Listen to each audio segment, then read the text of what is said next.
2 months ago, I was living the life I had always dreamed of.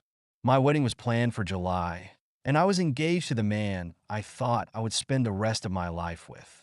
But life has a way of throwing you into chaos when you least expect it. I came home from a work trip early, eager to surprise my fiancé.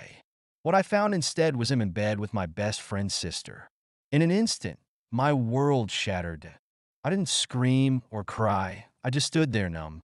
His voice calling my name barely registered. In that moment, everything about our future, the wedding, the home we were building, our shared dreams, disintegrated. Without a word, I turned and walked out. Later that evening, I texted him to say it was over, and he needed to leave. I was done.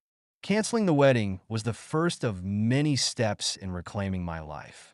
I warned him to come and get his stuff, or I would throw it out. Weeks passed, and when he didn't show up, I kept my word. I hauled everything of his clothes, gadgets, mementos onto the curb with a big free sign for the world to take. It felt empowering, like a final act of severing ties. Everything he ever gave me, I sold, donated, or trashed. The engagement ring? Pawned. But as soon as I started moving on, he couldn't let go. He started showing up, first at my house, pounding on the door, and then at my workplace, making scenes. The first time, I called the cops, and I called them again when he returned. I even had to call the police on his family when they arrived en masse, pleading with me to take him back. It was ridiculous. How could they expect me to forgive such a betrayal? Oddly enough, I didn't go scorched earth on my ex-best friend's sister. Instead, I told her husband what had happened. I felt he deserved to know the truth. From what I heard, she was kicked out of their home and was living back with her parents. My ex-best friend wasn't any better. She had the nerve to ask me to forgive them both, as if their betrayal was something that could be smoothed over with a few apologies. When I refused, she called me petty and cold-hearted, so I ended our friendship too. I didn't need people like that in my life. Despite my attempts to move forward, my anger simmered beneath the surface, unresolved and festering. My parents only made things worse. They wouldn't stop pressuring me to forgive my ex. Every time we spoke, they insisted that he was sorry and that I owed him a chance to explain. They said he was going through a hard time, that he was depressed, and I was being cruel by shutting him out. Their pleas infuriated me. How could they, of all people, ask me to forgive infidelity? They knew better than anyone what betrayal felt like. Last week, I met them for dinner, hoping to avoid yet another confrontation. I even brought a date with me, thinking his presence would stop them from bringing up my ex. But I was wrong. They brought it up anyway, right in front of him. My father told me I needed to grow up and forgive, that people make mistakes. My mother said I was being too harsh. That was it. I snapped. I looked my father dead in the eye and asked if he expected me to forgive my ex every time he cheated on me, just like he had with Mom. I turned to my mother and asked how she could live with herself, turning a blind eye to my father's affairs for all these years. How could she hold her head high while dining with women who had slept with her husband? Was that the kind of life she wanted for me? For my sister? Did they even realize the damage it had done to us, growing up knowing what he was doing behind her back? My father's face flushed with anger, but I didn't care. I went on, reminding them that 3 of their 4 children had cut them off. Did they even wonder why? Did they not realize that my brothers didn't invite them to their weddings? That my sister hasn't spoken to them in years? Or did they just think we were being dramatic? I stood up from the table, threw some money down for the bill, and told them they had officially lost their last child. Then I walked out, leaving them in stunned silence. My date, bless him, was incredibly patient. He took me to a bar, let me cry on his shoulder, and made sure I got home safely. The next morning, he checked on me and even sent over a cheeseburger and fries through DoorDash.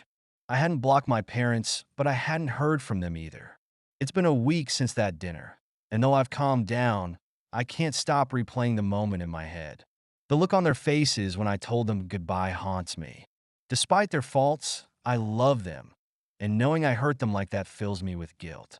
In the days following that confrontation, I reflected on how deep the wounds of my childhood went. Growing up in a home where infidelity was the norm left scars I hadn't even realized were there. Reading through comments on Reddit helped me see that others have lived through similar experiences. Their stories lightened the load of guilt I was carrying, though it didn't make it disappear. I realized that what I said to my parents, though harsh, was necessary. It was time for them to hear the truth. Then, 2 weeks after that dinner, my mother showed up at my apartment with a suitcase. She had left my father. I opened the door to find her standing there, fragile and broken, a shadow of the strong woman I had always known. I brought her inside, and as I held her, I felt my heart break for her. I wondered if she had been living in that pain for years, trapped in a marriage with nowhere to turn. I wished I had spoken up sooner, that maybe if one of us had said something, she would have found the courage to leave before her spirit was crushed. My siblings, who had long distanced themselves, came to support her. For the first time in years, we were united. My mother stayed with me for a while, but I could tell she was struggling. The years of humiliation, guilt, and shame had taken their toll on her. Worried about her mental health, I decided to get her a dog, something to care for, to distract her from the darkness. We went to the shelter, and though I had hoped she would pick a playful puppy, she fell in love with a goofy 5-year-old mixed breed. He adored her just as much, and soon enough, he was her constant companion. One night, we woke to his howling. Somehow, he had gotten his head stuck between the stair spindles. We had to call the fire department to free him, and my mother laughed for the first time in what felt like forever. That dog, silly as he was, became her lifeline. Eventually, my oldest brother moved her across the country to live with him and his family. He found her a therapist, and she began to heal. She's doing much better now, doting on her grandchildren and enjoying a life free from my father's shadow. She has her own in-law suite, and every day, she gets to spend time with the grandkids. My brother says when the kids go missing, they're always with grandma. As for my father, he didn't waste time finding someone new. Not long after my mother left, he introduced me to his new girlfriend, a woman who had been part of our family's circle for years. I couldn't believe the audacity of it. Over dinner, I reminded them both that I knew exactly who she was, considering she had been my mother's best friend.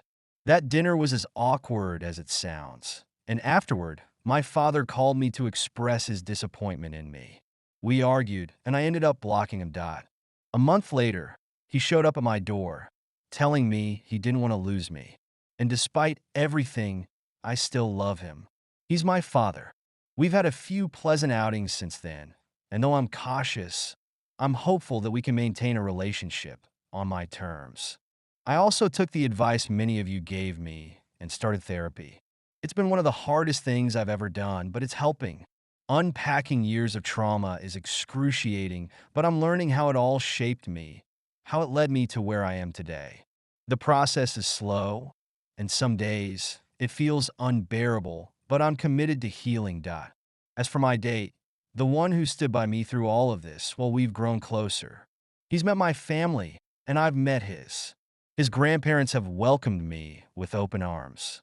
His grandfather carves wooden figurines, and his grandmother insists on feeding me whenever I visit. It's been a whirlwind, but I'm cautiously optimistic about where things are going. Life isn't perfect, but for the first time in a long time, I feel hopeful. I'm learning to let go of the past and embrace the future, one step at a time.